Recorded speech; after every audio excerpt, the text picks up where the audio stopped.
إن الحمد لله نحمده ونستعينه ونستغفره ونعوذ بالله من شرور أنفسنا ومن سيئات أعمالنا من يهدي الله فلا مضل له ومن يضلل فلا هادي له وأشهد أن لا إله إلا الله وحده لا شريك له وأشهد أن محمدا عبده ورسوله بعد أعوذ بالله من الشيطان الرجيم بسم الله الرحمن الرحيم وَأَيُّوبَ إِذْ نَادَى رَبَّهُ أَنِّي مَسَّنِيَ الضُّرُّ وَأَنْتَ أَرْحَمُ الراحمين فاستجبنا له فكشفنا ما به من ضر وآتيناه أهله ومثلهم معهم رحمة من عندنا وذكرى للعابدين وبعد وقال النبي صلى الله عليه وسلم فإن خير الحديث كتاب الله وخير الهدي هدي محمد صلى الله عليه وسلم وشر الأمور محدثاتها وكل محدثة بدعة وكل بدعة ضلالة وكل ضلالة في النار وبعد رب اشرح لي صدري ويسر لي أمري واحلل عقدة من لساني يفقهوا قولي أما بعد تمام تعریفیں اللہ رب العزت کے لیے ہیں جو تمام جہانوں کا پالنے والا ہے، اور درود و سلام ہو ہمارے پیارے نبی محمد رسول اللہ صلی اللہ علیہ وسلم پر۔ انشاءاللہ تعالی آج آپ کے سامنے حضرت ایوب علیہ السلام کا تذکرہ آئے گا۔ حضرت ایوب علیہ السلام کو جو ہے صبر کی ایک مثال کہا جاتا ہے۔ مطلب جب بھی دنیا میں لوگ پریشان ہوئے، بیماری سے دوچار ہوئے، کاروبار ٹھپ ہو گیا، مال و دولت لوٹ گیا، اولاد چلی گئی، کسی بھی قسم کے نقصان سے ایک انسان جب دوچار ہوتا تو اسے مثال دی جاتی ہے حضرت ایوب کے جیسا صبر کرو۔ تو ایسا کیوں کہا جاتا ہے کہ حضرت ایوب کی جیسا صبر کرو؟ انشاءاللہ تعالی آج وہی بات آپ کے سامنے رکھی جائیں گی۔ تو حضرت ایوب علیہ السلام یہ جو ہے حضرت اسحاق علیہ السلام کی نسل سے ہیں۔ ان کا نسب نامہ کچھ اس طرح سے ہے: ایوب بن موس بن رازع بن عیس بن اسحاق بن ابراہیم خلیل اللہ علیہ السلام۔ ابراہیم علیہ السلام سے آپ کا نسب جا کر جڑتا ہے۔ ابراہیم علیہ السلام کے بیٹے اسحاق، جس طرح اس سے پہلے ہم نے دیکھا تھا ابراہیم علیہ السلام کے دو بیٹوں کا ذکر ہم نے دیکھا، حضرت اسماعیل جو کہ عرب میں رہائش پذیر ہوئے، اور حضرت اسحاق جو حضرت سارہ سے تھے وہ فلسطین میں رہائش پذیر ہوئے، وہاں ان کو نبی بنا کر بھیجا گیا۔ حضرت اسحاق کے ایک بیٹے ہیں جن کا نام عیس یا عیسو جن کو کہا جاتا ہے۔ ہم نے اس سے پہلے حضرت یعقوب کی سیرت میں دیکھا تھا کہ حضرت اسحاق کے دو بیٹے تھے، عیس یا عیسو جس کو کہتے ہیں، اور حضرت یعقوب۔ حضرت اسحاق کے دو بیٹے عیس یا عیسو اور حضرت یعقوب، پھر حضرت یعقوب کے بیٹے یوسف علیہ السلام، 12 بیٹے تھے نا ان کے، اس میں سے ایک یوسف علیہ السلام، اور عیس کی نسل سے تھے، یعنی یعقوب علیہ السلام کے بڑے بھائی کی نسل سے ہے موس، رویل، پہلے ہیں رویل کے بیٹے ہیں موس، اور موس کے بیٹے ہیں ایوب، یعنی یہ حضرت اسحاق کے پر پوتے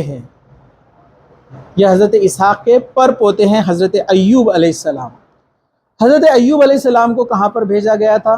اس کے تعلق سے مورخین لکھتے ہیں کہ آپ کو شام کی سرزمین پر بھیجا گیا۔ شام اس زمانے میں بہت بڑا علاقہ تھا۔ آج شام ایک چھوٹا سا ملک ہے، شام جس کو روم بولتے ہیں، روم۔ تو اس زمانے میں شام کے اندر جتنا بھی عراق کا اوپری حصہ، ایران کا ادھر کا حصہ، پھر لیفٹ سائیڈ میں فلسطین کے اوپر کے جو چھوٹے چھوٹے ممالک، سب اس کے ساتھ مل کر شام تیار ہوتا تھا۔ تو شام میں آپ کو نبی بنا کر بھیجا گیا۔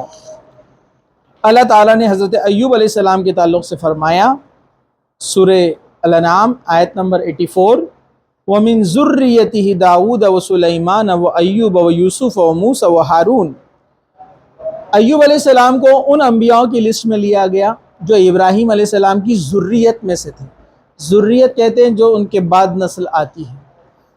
تو اس سے پتہ چلا کہ یہ ابراہیم علیہ السلام کی ہی نسل سے ہے، اور یہ بات واضح ہے کہ ابراہیم علیہ السلام کے دو بیٹے اسماعیل، اسحاق، تمام انبیاء اسحاق علیہ السلام کی نسل سے ہی آئے، جتنا بھی قرآن میں ذکر ہے۔ صرف اسماعیل علیہ السلام سے ہزاروں سال کے وقفے کے بعد ڈائریکٹ ایک نبی آئے، وہ آخری نبی محمد صلی اللہ علیہ وسلم۔ یہی بات کی جلن تھی ادھر بنی اسرائیل کے جو یہود اور عیسائی تھے، اس لیے انہوں نے اسلام قبول نہیں کیا، ان کی اکثریت نے، کیونکہ ان کی کتابوں میں اللہ کے رسول کی تمام نشانیاں موجود تھیں، لیکن ان کو یہ گمان تھا کہ وہ رسول ہمارے اندر سے ہی آئیں گے، بس یہ بات کو انہوں نے پسند نہیں کیا کہ وہ اسماعیل علیہ السلام کی نسل سے آئے۔ اس بات کی ان کو جلن ہوئی، اس جلن کی بنیاد پر انہوں نے ان کو قبول نہیں کیا۔ چلیے، تو یہ حضرت اسحاق کی نسل سے ہیں، ان کے پرپوتے ہیں حضرت ایوب علیہ السلام، ان کی ذریت میں سے ہیں۔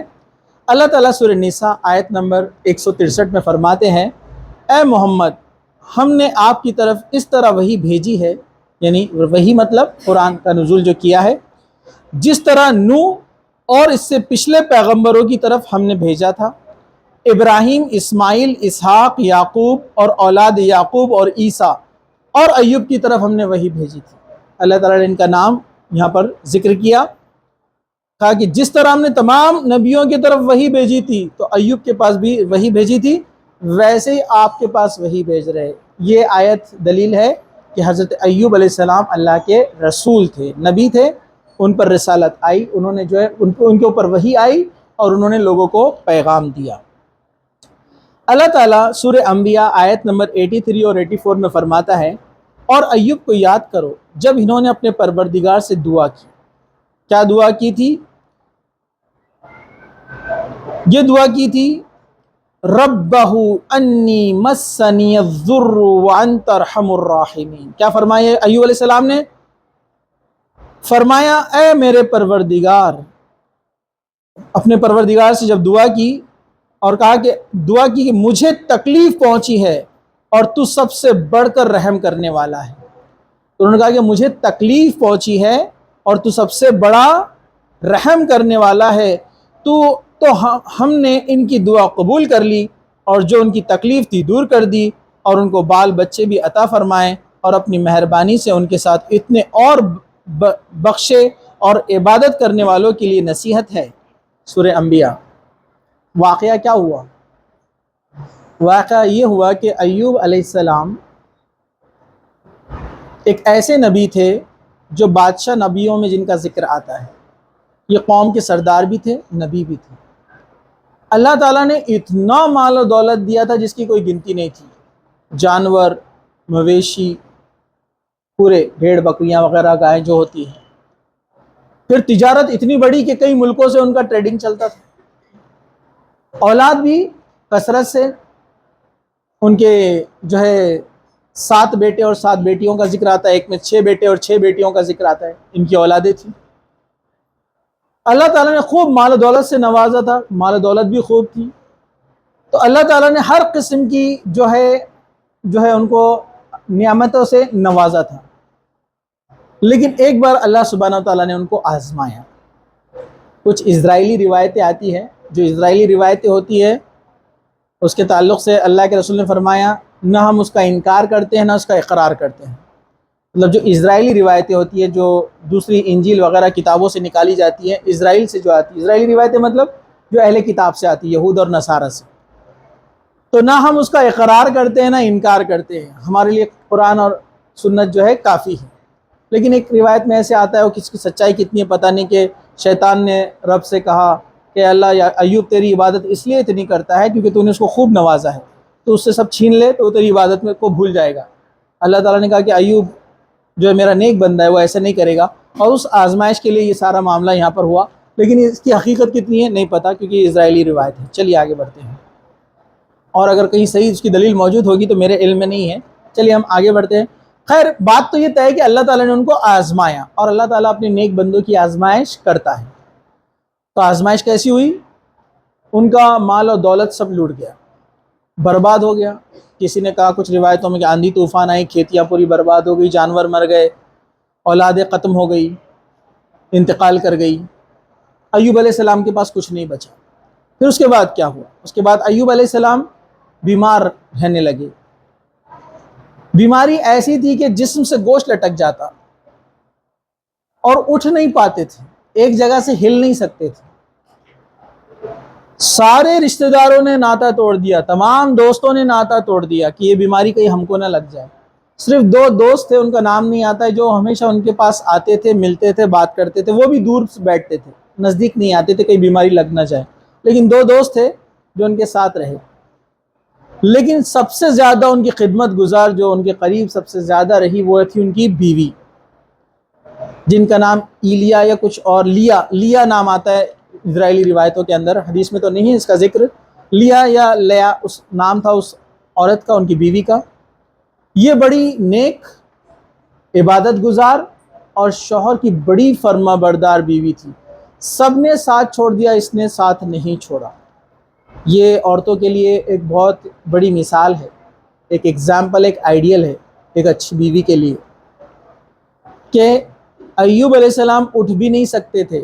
مطلب ان کو غسل کرانا، بیت الخلاء، ٹوائلٹ، باتھ روم وغیرہ لے کر جانا، پورے کام ان کی بیوی کرتی تھی. یہ اتنے بیمار تھے کہ پوری ہڈیاں نظر آتی تھی، ایک جگہ سے اٹھ نہیں سکتے تھے. لیکن اس میں بھی ایوب علیہ السلام ہم سب کے لیے ایک مثال ہے. انہوں نے کوئی نماز نہیں چھوڑی، جو اس زمانے میں نماز ان کے اوپر فرض تھی. عبادت میں کبھی پیچھے نہیں ہٹے، حالات جسم ساتھ نہیں دے رہا ہے، پورا بیوی کر کے دے رہی ان کی پاکی طہارت وغیرہ سب، لیکن نماز نہیں چھوڑتے تھے، اپنے رب کو نہیں بھولتے تھے، صبح شام اللہ کو یاد کرتے تھے، کبھی اللہ کو نہیں بھولے. بیوی ان کے لیے کھانا بناتی، ان کے سارے کام کرتی، ان کے کپڑے صاف کرتی، ان کے جسم کو صاف کرتی. لیکن اب کچھ دن جیسے گزرے، کچھ لوگوں نے لکھا، امام ابن عساکر، امام ابن کثیر وغیرہ سب الگ الگ جو ہے سال لکھتے ہیں. کسی نے کہا یہ آزمائش 4 سال رہی بیماری، کسی نے کہا 8 سال، کسی نے کہا 12 سال. منیمم 4 سال بھی پکڑ لے تو آپ ذرا سوچئے، غور کیجئے، ہم اگر 1 مہینہ بیمار پڑ جائے تو کیسے ناشکری کے الفاظ نکالنا شروع کر دیتے ہیں. ایوب علیہ السلام نے کچھ نہیں کہا، ایک لفظ نہیں، اپنے رب کو کبھی ناشکری کے الفاظ نہیں کہے، اور وہ صبر کرتے رہے اور اللہ کی مدد کے انتظار میں رہے. اس کے بعد کیا ہوا؟ ایک بار جب گھر کا ساز و سامان ختم ہو گیا، کھانے پینے کے لیے اب کچھ نہیں رہا، کچھ نہ سامان، نہ کچھ بیچنے کے لیے کوئی چیز رہی، تو ان کی بیوی دوسروں کے گھروں میں جا کر کام کرتی، اس سے جو اجرت ملتی وہ اس سے اپنے گھر کو چلاتی. یہ دیکھیے، یہ ہے ایک خدمت گزار بیوی. مطلب یہ ایک ایسی عورت ہے جو ایک بادشاہ کی بیوی تھی. مطلب ایوب علیہ السلام بادشاہ کی زندگی گزارے پہلے، تو ایک پرنسس ہے سمجھو، ایک یہ یا کوئین ہے آپ کہیے، جس کے انڈر میں کئی نوکر چاکر تھے، کئی بچے تھے ان کے، اور خوب مال و دولت اور بہت ساری سواریاں. اب سب ختم ہو گیا، اب کسی کے گھر میں جا کر کام کر رہی ہے عورت. دیکھیے آپ، تو کام کیا اپنے شوہر کی خدمت کے لیے، اپنا پیٹ پالنے کے لیے اور شوہر کا پیٹ پالنے کے لیے. ایوب علیہ السلام کو پتا تھا یہ آزمائش کا ایک حصہ ہے، اللہ تعالیٰ اپنے بندوں کو آزماتا ہے. صبر کرتے رہے. ایک بار ان کی بیوی نے کہا ایوب علیہ السلام سے کہ آپ اللہ کے نبی ہیں، آپ اللہ سے دعا کیوں نہیں کرتے کہ بیماری چلی جائے؟ انہوں نے اپنی بیوی سے کہا کہ اچھا ذرا یہ تو بتاؤ کہ ہم خوشحالی میں کتنے سال رہے، عیش و آرام میں؟ بیوی نے کہا 80 سال کے آس پاس. ذرا سوچو، اللہ تعالیٰ نے 80 سال اپنی نعمتیں ہمارے اوپر نشاور کی، 80 سال اللہ نے ہم کو آرام میں رکھا. اب ہمارے حالات تھوڑے سے خراب ہو گئے تو ہمیں چاہیے کہ ہم صبر کریں، نہ کہ اس کی ناشکری کریں. تو کہا کہ آپ اللہ سے دعا کیوں نہیں کرتے؟ کہا کہ میں تو ابھی اللہ سے دعا نہیں کروں گا. ایسا ایوب علیہ السلام نے کہا. دعائیں کرتے تھے لیکن وہ بیماری کے تعلق سے صبر کر رہے تھے کہ اللہ کی طرف سے کوئی حکم آ جائے، کیونکہ نبی ہوتے ہیں، نبیوں کے معاملات الگ ہوتے ہیں. جیسے ہم بیمار پڑتے ہیں فوراً دعا مانگ لیں، اللہ کے رسول نے بھی ہم کو سکھایا. لیکن کچھ نبیوں کے حالات اللہ جانے اور وہ جانے، ان کا تعلق ہوتا ہے اللہ سے، ڈائریکٹ بات ہوتی ہے اللہ سے ان کی فرشتوں کے ذریعے. تو کہا کہ میں تو ابھی صبر کروں گا. جیسے ہی انہوں نے یہ کہا تو ان کی بیوی کی ہمت ٹوٹ گئی اور وہ سوچنے لگی کہ اب یہ بیماری تو ممکن نہیں ہے کہ ٹھیک ہو جائے، بڑی، اور ہم کب تک صبر کریں گے. صرف اتنا ہی کہا انہوں نے، حالانکہ بہت زیادہ ناشکری کے الفاظ زیادہ نہیں کیے، صرف اتنا ہی کہا. تو ایوب علیہ السلام ناراض ہو گئے اور ایوب علیہ السلام نے کہا اگر اللہ نے مجھے صحت دی، میں ٹھیک ہو گیا، تو میں تجھے 100 کوڑے لگاؤں گا یا 100 لکڑیاں لگاؤں گا، کیونکہ یہ نبی کے شان میں نہیں ہو سکتا کہ اس کے جو ہے اس کی بیوی یا اس کے گھر والے ناشکری کے کلمات ادا کرے۔ جیسے ابراہیم علیہ السلام کا واقعہ پتہ ہے نا آپ کو، اسماعیل علیہ السلام کی بیوی نے ناشکری کے الفاظ ادا کیے تو حضرت ابراہیم نے کیا کہا تھا؟ اسماعیل آئے تو کہنا اپنی چوکھٹ بدل دے، کیونکہ یہ نبیوں کی شان ہی نہیں کہ ان کے زندگی میں ان کے ساتھ ان کے اہل میں کوئی ناشکرہ رہے۔ تو ایوب علیہ السلام ناراض ہوئے، غصہ ہوا ہے، لیکن حضرت ان کی بیوی جو تھی انہوں نے اس کو تھوڑا ان کو سمجھایا اور ان کو جو ہے اپنی بات کو واپس لے لیا۔ اس کے بعد زندگی ایسے چلتے رہی۔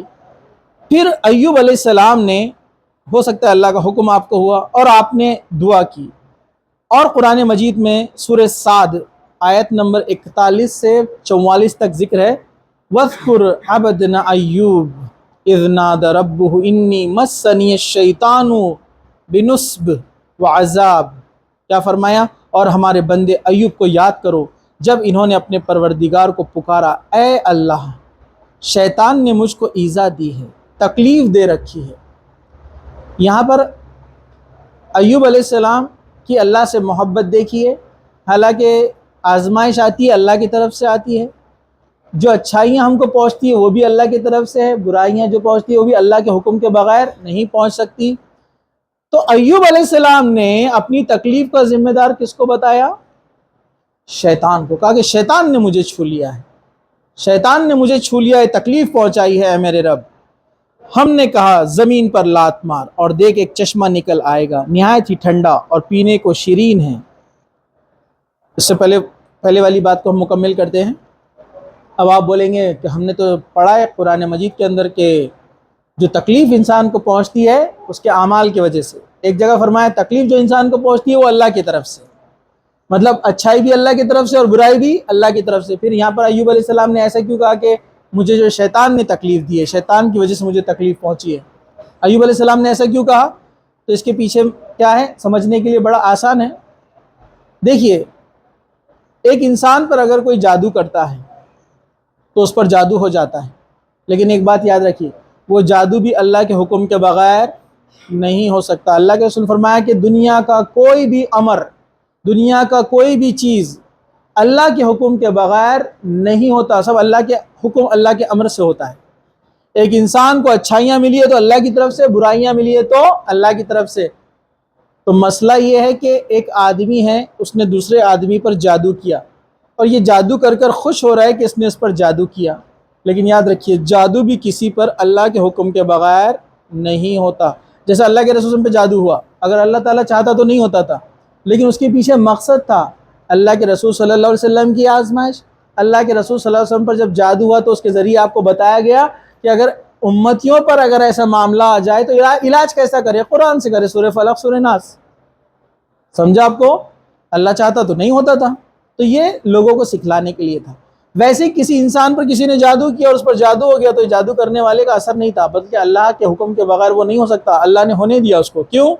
اس میں جس پر جادو کیا گیا اس کے لیے آزمائش ہے کہ وہ صبر کرے اور اللہ کی کتاب سے علاج کرے اور صحیح طریقے سے، جو ہے سنت طریقے سے علاج کر کے وہ اللہ کو راضی کرے اور اللہ تعالیٰ سے دعا کرے۔ اور اس کے لیے آزمائش یہ تھی کہ اللہ تعالیٰ نے جو جادو کو آزمائش کے طور پر اتارا، فرشتے جس سے جادو لے کر آئے تھے اور حکم دیا گیا تھا، جب فرشتے لوگوں کو جادو سکھاتے تو کیا کہتے ہیں؟ ہم آزمائش کے طور پر یہ جادو کو لائے ہیں، تم اس کا غلط استعمال نہیں کرنا۔ تو کچھ لوگوں نے غلط استعمال کیا اور وہ جہنم کا ایندھن بن گئے۔ تو یہ اللہ کے حکم سے ہوتا ہے جو بھی معاملہ ہوتا ہے۔ ایوب علیہ السلام نے کہا کہ شیطان نے مجھے تکلیف پہنچائی ہے، اور اس کے بعد وہ کہنے لگے، تو اللہ نے کہا زمین پر لات مارو، زمین پر پیر مارو، ایک چشمہ نکلے گا، اسے نہا لو، جو پانی ٹھنڈا ہے اور پینے کے لیے شیرین ہے۔ مطلب انہوں نے اس سے غسل بھی کیا اور اس پانی کو بھی پیا۔ تفسیر میں علماء لکھتے ہیں کہ جیسے انہوں نے پانی سے نہایا ان کے جسم کی تمام بیماریاں چلے گئی اور ایک دم نوجوان بن گئے، ینگ ایج، واپس سے جوانی کی حالت میں آ گئے۔ اور جیسے پانی پیا اندرونی بیماریاں بھی ختم ہو گئی اور بہت ہی تر و تازہ وہ محسوس کرنے لگے۔ پھر اللہ تعالیٰ فرماتا ہے، اور ہم نے ان کو اور ان کے اہل و عیال کے ساتھ اتنے ہی بخش دیے، ہماری طرف سے رحمت ہے عقل والوں کے لیے نصیحت ہے، اور اپنے ہاتھ میں جھاڑو لو پھر اسے مارو اور اپنی قسم نہ توڑو، بے شک ہم نے اسے صبر کرنے والوں میں پایا، وہ بہت خوب بندہ تھا، بے شک وہ بہت رجوع کرنے والا تھا، مطلب فوراً اللہ کی طرف پلٹ آتا تھا کچھ بھی ہوتا تو، وہ ایسا بندہ تھا۔ تو اللہ نے کہا پانی پیر مارو، عبداللہ ابن عباس فرماتے ہیں اور بہت ساری روایتیں آتی ہیں جب انہوں نے زمین پر پانی پیر مارا تو پانی نکلا اندر سے، وہ پانی سے انہوں نے غسل کیا، اسے پیا، بیماریاں ختم، ایک دم جوان ہو کر ایک دم تمام بیماریوں سے پاک اور صاف ہو کر وہ بیٹھ گئے۔ اور کیا کہا؟ اور اپنی قسم پوری کرو۔ یہ قسم کیا تھی آگے میں آپ کو بیان کرتا ہوں۔ سب سے پہلے آپ نے اپنے رب سے صحت کی دعا کی، تو ہمیں چاہیے کہ ہم اپنے رب سے دعا کریں کوئی بھی معاملہ ہو۔ بائبل میں حضرت ایوب علیہ السلام کے مال و اولاد کو ختم ہو جانے اور جسمانی بیماری میں مبتلا ہونے کے واقعات کا سلسلہ بیان کیا گیا ہے اور احادیث میں بھی ملتا ہے۔ حضرت مجاہد فرقہ قول ہے کہ سب سے پہلے ایوب علیہ السلام چیچک کے مرض میں مبتلا ہوئے، آپ کی آزمائش کتنے عرص جاری رہی اس میں علماء میں اختلاف ہے۔ جی کچھ بولے؟ آواز آ رہی ہے؟ اچھا دھیان سے سنو۔ حضرت وہب فرماتے ہیں کہ آپ پورے 3 سال اس کیفیت میں رہے۔ کتنے؟ پورے 3 سال آپ اس کیفیت میں رہے۔ حضرت قتادہ فرماتے ہیں کہ آپ کی آزمائش کی مدت 7 سال رہی، چند ماہ۔ حضرت حمید فرماتے ہیں آپ 18 سال بیماری میں رہے، اور صدی فرماتے ہیں کہ آپ کی بیماری ایسی تھی کہ جسم سے گوشت لٹکتا ٹوٹتا، اور یہ تمام اقوال آپ کی بیماری کے تعلق سے بیان کیے گئے۔ شفا کیسے حاصل ہوئی؟ اللہ نے حکم دیا پانی نکلے گا، اس سے نہا لو اور اسے پی لو۔ اس سے تشریح میں علماء لکھتے ہیں اس سے پتہ چلتا ہے کہ بیماری کا علاج کرنا چاہیے، ہر بیماری کا علاج موجود ہے۔ کیوں؟ اللہ تعالیٰ چاہتا تو بغیر اس پانی کے آپ کو ٹھیک کر دیتا تھا، لیکن یہاں تعلیم دی جا رہی ہے کہ جو چیز آپ کی بیماری کو ٹھیک کر سکتی ہے اس کو استعمال کرنا چاہیے۔ یہاں اللہ تعالیٰ نے پانی کو بھیجا تھا۔ پانی میں بھی ویسے بہت سارے فائدے ہیں، خالص پانی، صاف پانی جب آپ پیتے آپ کے جسم کو توانائی ملتی ہے، بہت سارے اللہ تعالیٰ نے اس میں فائدے رکھے ہیں۔ ویسے شہد ہے، کلونجی ہے اور بہت دیگر چیزیں جو اللہ کے رسول نے احادیث میں جس کا ذکر کیا۔ تو بیماری کا علاج کرنا چاہیے۔ مسلم شریف کی حدیث ہے دنیا میں ہر بیماری کا علاج ہے سوائے بڑھاپے کے، سوائے بڑھاپے کے۔ بڑھاپا روک نہیں سکتا ہے کوئی، دنیا کا ملینر بلینر ٹریلینر، پوری دنیا کا مال بھی اس کے پاس آ جائے تو بڑھاپے کو روک نہیں سکتا ہے کوئی بھی۔ تو ہر بیماری کا علاج، اس سے پتہ چلتا ہے کہ ڈاکٹروں کو بھی چاہیے کہ وہ ریسرچ کی فیلڈ میں آگے بڑھے، بیماریوں کے علاج کو ڈھونڈے، کیونکہ اللہ کے رسول نے فرمایا ہر بیماری کا علاج ہے، تو ہم نے تو زیادہ ریسرچ کرنا چاہیے۔ بولتے لوگ کینسر کا علاج نہیں ہے علاج اس کا بھی، ہم اس تک پہنچ نہیں پائے وہ الگ بات ہے، کیونکہ حدیث ہے واضح ہر بیماری کا علاج ہے سوائے بڑھاپے کے۔ اس طرح وہ قسم کیا تھی؟ وہ قسم یہ تھی جو انہوں نے کہا تھا، بیوی نے جب ناشکری کی تو کچھ الفاظ، حالانکہ پوری ناشکری بھی نہیں تھی، ہم واضح طور پر ایک اشارہ کیا تھا، تو انہوں نے کہا کہ میں 100 کوڑے لگاؤں گا۔ جب آپ نے یہ کہا، اب وہ جب درست ہو گئے تو انہوں نے قسم کھائی تھی، لیکن اللہ تعالیٰ کو تو پتہ ہے کہ یہ بندی تو نیک ہے، اس سے وہ کلمات نکل گئے، لیکن یوسف اپنے ایوب علیہ السلام نے تو قسم بھی کھا لی ہے۔ تو قرآن میں اللہ تعالیٰ نے ترکیب بتائی کہ اپنی بیوی کو مارنے کی قسم کیسے پوری کرو، کہا کہ ایک جھاڑو لو، اس میں 100 تنکے لو، پتلی پتلی جھاڑو کی آتی ہے نا تنکیاں، پتہ ہے نا آپ کو، جھرڑیاں، کہا کہ 100 ایک جگہ جمع کرو اور اس کو مار دو، ہو گئے، قسم پوری ہو گئی۔ لیکن آپ اپنے قسموں کو پورا کرنے کے لیے ایسے ہیلا بہانہ مت بناؤ، کیونکہ یہ اللہ تعالیٰ نے خود بتایا ایسے کرنا ہے، ہم کو کہیں وہی نہیں آتی ہمارے اوپر، ہم جو قسمیں کرتے ہیں اس کو پورا کرنا پڑتا ہے، ٹھیک ہے۔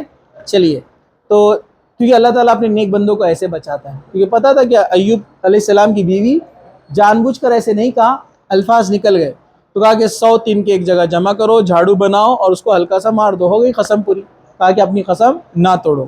یہ معاملہ ہوا حضرت ایوب علیہ السلام کے تعلق سے۔ پھر آگے اللہ تعالیٰ نے فرمایا اور ہم نے ان کو اور اولاد بخشی، اور زیادہ مال و عیال میں ان کو بڑھا دیا۔ تو کچھ روایتوں میں آتا ہے کہ ایوب علیہ السلام کی بیوی کو بھی اللہ تعالیٰ نے ویسے ہی جوان کر دیا جیسے ایوب علیہ السلام کو کیا۔ عبداللہ ابن عباس فرماتے ہیں ان کو بھی ویسے ہی اللہ تعالیٰ نے نعمتیں دی جیسے ایوب کو دی۔ اور ان سے ان کو 26 بچے ہوئے، اور ایک روایت میں کہ 26 لڑکے ہوئے، لڑکیاں الگ۔ اللہ تعالیٰ نے اتنا ان کو نوازا، آپ دیکھیے۔ پھر وہ تمام مال و دولت ان کی واپس آ گئی، کھیتیاں، جانور وغیرہ، اللہ نے ان کو اور نوازا، اور آخرت میں بھی ان کے لیے کافی اجر ہے۔ تو یہ مختصر سا واقعہ تھا حضرت ایوب علیہ السلام کا۔ آپ دیکھیں گے صبر کی کتنی بڑی مثال ہے، اتنے سالوں تک آپ نے صبر کیے رکھا، اور آپ نے بیماری سے پہلے بھی، بیماری کے دوران بھی، اور بیماری سے اچھے ہونے کے بعد بھی اپنے رب کو نہیں بھولے، اور دعوت و تبلیغ کا کام کرتے رہے، لوگوں کو برائیوں سے روکتے رہے، اچھائیوں کا حکم دیتے رہے، اور آپ کی زندگی اسی طرح رہی، اور وہیں ملک شام میں آپ کا انتقال ہوا، اور وہیں آپ کی تدفین کی گئی۔ یہ تھا مختصر سا واقعہ حضرت ایوب علیہ السلام کا۔ تو آج کے دور میں ہمارے لیے اس میں کیا سیکھ ہے؟ اگر آپ بیماری سے جوجھ رہے ہیں تو ایوب علیہ السلام کی مثال ہے۔ آپ کا بزنس ٹھپ ہو گیا ہے، ایوب علیہ السلام مثال ہے۔ اولاد فوت ہو گئی ہے، ایوب علیہ السلام مثال ہے۔ پوری بادشاہت، پوری تجارت، بزنس سب ختم ہو چکا، ایوب علیہ السلام آپ کے سامنے مثال ہے۔ سارے رشتہ دار چھوڑ کے چلے گئے، ایوب علیہ السلام مثال ہے۔ سارے دوست چھوڑ کر چلے گئے، ایوب علیہ السلام مثال ہے۔ اللہ سے دعا کرتے رہے، صبر کرتے رہے، کب تک؟ جب تک بیماری اچھی نہیں ہوتی، ایوب علیہ السلام مثال ہے۔ اور اللہ تعالیٰ نے ان کی دعا سنی، اور یہ امید بھی ہم کو ہونا چاہیے کہ اللہ ہماری بھی سنے گا، امید کو قائم رکھنا چاہیے، اس کے لیے بھی ایوب علیہ السلام مثال ہے۔ دوسرا ہمیں اس میں پتہ چلتا ہے کہ ان کی جو بیوی جو نیک صالح تھی، وہ خوشحالی میں بھی آپ کے ساتھ تھی اور بدحالی میں بھی آپ کے ساتھ تھی۔ اس کو کہتے ہیں صحیح زندگی کا ہم سفر۔ آج کل تو حالات ایسے برے ہیں، میں نے کئی واقعات دیکھے۔ ایک شخص کے بارے میں جانتا ہوں، پسند کی شادی ہوئی، پسند کی شادی معلوم ہے نا آپ کو، پسند کی شادی ہوئی، واٹس ایپ کی شادی، اور پسند سے شادی کیے، خوشحال رہنے لگے۔ وہ جناب گئے دہلی کسی کام سے، ان کا ایکسیڈنٹ ہوا، اور ایکسیڈنٹ میں ان کا پیر کاٹنا پڑا۔ وہ پسند کی شادی والی ان کو چھوڑ کے چلے گئی۔ مسلم اگزامپل دے رہا ہوں میں شادی۔ بولے کب تک، اور گھر کے لڑکی والوں کے پیرنٹس بھی بولے کہ کب تک ہم وہ ایک اپاہج کے ساتھ پوری زندگی کیسے گزاریں گے، ابھی تو جوان ہیں۔ ایوب علیہ السلام کی بیوی 18 سال ان کا جو ہے سب نہانا، طہارت وغیرہ سب کرتی تھی۔ تو یہ آج کل کے ان عورتوں کے لیے، لڑکیوں کے لیے مثال ہے، اگزامپل ہے۔ ساتھ نہیں چھوڑا، ایک کوئن کی طرح رہنے والی، دوسروں کے گھروں میں کام کیا۔ یہ بڑی مثال ہے تمام لوگوں کے لیے۔ تو آج تو بڑا معاملہ ہے، دینداری تو بہت دور کی بات ہے۔ لوگ بولتے ہیں دینداری دیکھنا ہے لڑکا لڑکی میں، شادی کے وقت، نکاح کے وقت، لیکن دیکھتے نہیں ہیں، دوسری چیزیں دیکھتے ہیں۔ مال کتنا ہے، برابر ہے کہ نہیں ہے؟ لڑکی دیکھنے جا رہے تو خوبصورت کتنی ہے، اور لڑکا دیکھنے جا رہے تو کماتا کتنا ہے، دو ہی چیزیں رہتی ہیں۔ پھر پروڈکٹ بھی ویسے ہی آ رہے اپنے، کمانے والے اور میک اپ والے، لال چوچ کرنے والے لڑکے بھی، لڑکیاں، لڑکے بھی کر رہے لال چوچ آج کل۔ ٹھیک ہے، ہاں۔ تو یہ جیسے لوگ ملتے ہیں، نسلیں بھی ویسی آتی آگے۔ نیکسٹ نسلیں ہوتی ہے نیک، نیکی کی بنیاد پر دونوں نے نکاح کیا، آنے والی نسل بھی نیک ہوتی ہے، ایفیکٹ ہوتا ہے۔ تو یہ معاملات دیکھیے، تو ایوب علیہ السلام کی بیوی ایک بہت بڑی مثال ہے، ٹھیک ہے۔ تو یہ واقعہ تھا حضرت ایوب علیہ السلام کا۔ اللہ تعالیٰ سے دعا ہے کہ اللہ سبحانہ و تعالیٰ ہمیں بھی ثابت قدم بنائے، دین کے معاملے میں مضبوط بنائے۔ اللہ سبحانہ و تعالیٰ جو ہے ہمیں صرف اور صرف اسی سے مانگنے والا بنائے۔ اللہ سبحانہ و تعالیٰ ہمیں صبر کرنے والا بنائے۔ اللہ سبحانہ و تعالیٰ جب تک ہمیں زندہ رکھے، اسلام پر زندہ رکھے، خاتمہ ایمان پر ہو۔ وآخر دعوانا الحمد للہ رب العالمین۔ سبحان ربک رب العزت عما یصفون وسلام علی المرسلین والحمد للہ رب العالمین۔